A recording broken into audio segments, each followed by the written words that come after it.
Ey felek zulmüne yandı. Bu nece dövrü zamandır ki İşim ahı fəğandı. Məni yandırma amandı. Silence breath. Gözümün eşki revandı. Ürəyim dop dolu qandı.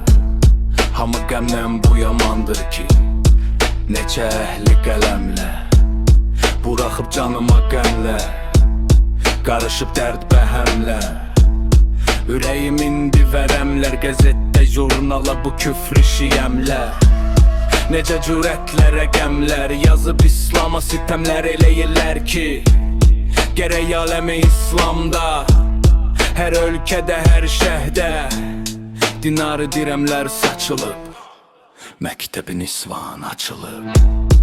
Budur aləmin isvan, budur hali müsəlman, gərəkdir edə məhdud öz övladını insan. Budur aləmin isvan, budur hali müsəlman, gərəkdir edə məhdud öz övladını insan.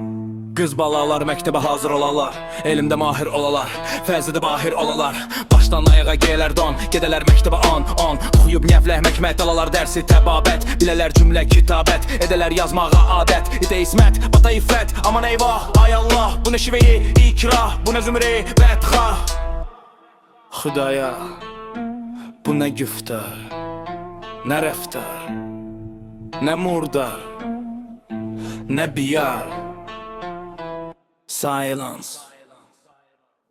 Qıza lazımdır əgər bilmək, o da ev işi, paltar tikişi, köhnə yumaq, yundaramaq, don yamamaq, süpürmək, küftə kələm dolması, bozbaş lobyalar, şirdəkçi, təndir lavaşı. Bundan kənar nə varsa günah sayılıb başaşı.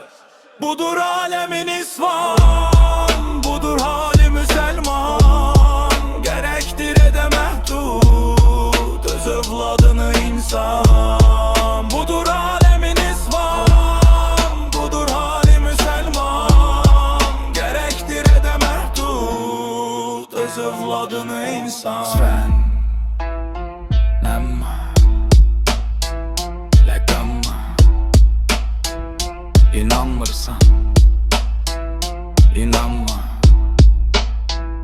fərəhlən.